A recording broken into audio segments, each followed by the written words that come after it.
सैयदना फारूक आजम फर्क करने वाले ऐसा फर्क किया कि लग पता गया लोगों को कि फर्क क्या होता है। ऐसा फर्क किया लग पता गया कि फर्क क्या होता है। इस्लाम लाने के बाद ना आपका लफ्ज क्या था? ला नाअबुदु सिर्रन बादल यौम। हुजूर गुलाम हो आपका। ला नाअबुदु सिर्रन बादल यौम। आज के बाद छुप के इबादत नहीं होगी। आज के बाद छुप कर इबादत नहीं होगी। हम सच्चे हैं, हम हक पर हैं। ला नाअबुदु सिर्रन बादल यौम। आज के बाद जहरन इबादत होगी, सरेआम होगी, हर में पाक में होगी। और सरकार जिधर से गुजरते थे लोग डरते थे, घबराते थे। और बाकी साहबा को तो तंग किया था अबू जहल ने और दूसरे लोगों ने। आपने कहा था हाँ मैं इस्लाम कबूल कर लिया, आओ मेरे सामने कौन आता है, आओ कौन आता है मेरे सामने।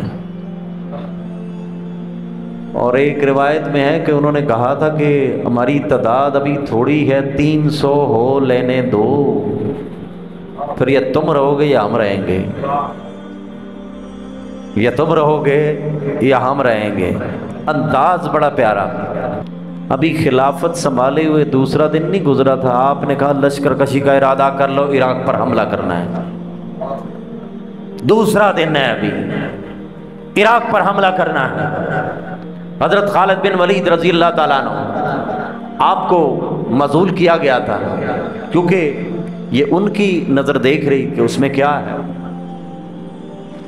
क्योंकि हजरत खालिद बिन वलीद भी जिस जंग में गए ना वो कभी नाकाम नहीं लौटे। तो अल्लाह की तलवार तो नहीं टूटी, हर जंग में गए, बड़े जख्म लगे, लेकिन ये तलवार नहीं टूटी। तो लोगों के दरमियान ये बात हो गई थी कि जहाँ पर ये जाते हैं जंग जीत के आते हैं।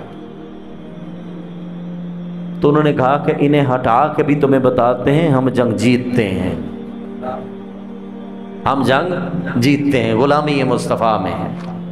जिस जगह पर भी जाकर आपका अंदाज़े बयां इतना ज़बरदस्त था कि आपके मुंह से लफ्ज़ निकलते थे मुजाहिदीन अपने आपे से बाहर हो जाते थे।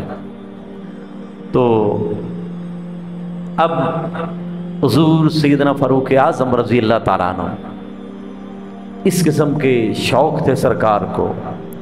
अब देखें अल्लाह ने बड़े हुस्न से भी नवाजा था सरकार को।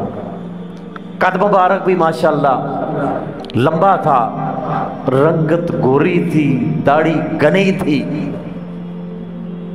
और देखें सादगी देखें। अब दौरे जाहलियत में भी सरकार अपने वालिद मोहतरम के ऊँट चराया करते थे। अब सरकार का फरमान है ना कि ताकतवर मोमन कमज़ोर मोमन से बेहतर होता है ना। ताकतवर मोमन पहलवान भी हैं, निज़ाबाजी भी है, तीरंदाजी भी है, सब कुछ है। और फिर कुव्वत तकरीर भी है, कुव्वत तहरीर भी है, शायरी भी है, हर कमाल रखा। और ये वो सहाबी हैं कि इस्लाम लाने से पहले भी पढ़ना लिखना जानते थे। इस्लाम लाने से पहले भी पढ़ना लिखना जानते थे। और जब तख्त पर अमीरुल मोमिनीन बने ना तो दुआ करते हैं, मौला मैं सख्त हूं, मौला सख्त हूं, नरमी अता कर दे। मौला मैं सख्त हूं तू नरमी अता कर दे, कमजोर हूं तू ताकतवर बना दे। कमजोर हूं तो ताकतवर बना दे। ये अरब के लोग बिल्कुल एक उस ऊंट की तरह हैं जो काबू में नहीं आता। ये अरब के लोग बड़े सख्त मिजाज हैं, उस ऊंट की तरह जो काबू ही नहीं आता। अब इसकी मुहार मौला मेरे हाथ में दे दी गई है, मेरी मदद फरमा और मैं इन्हें सीधा करके छोड़ूंगा। तो सीधा करके छोड़ा, सीधा करके छोड़ा। और हमेशा तब्दीली की इब्तिदा अपनी जात से होती है, इंसाफ की इब्तिदा अपनी जात से होती है, तहारत की इब्तिदा अपनी जात से होती है। तो उन्होंने हर चीज़ की इब्तिदा अपनी जात से की, अपने ख़ानदान से, अपने घर से, फिर बाद में बार बार इंसाफ। फारूक आज़म का लक़ब था इंसाफ ही इंसाफ। और कमाल का रब्बुल आलमीन ने नवाजा था उन्हें, इल्म के हवाले से भी, अमल के हवाले से भी, हर शय में रब ने बड़ा ही उरूज बख्शा था।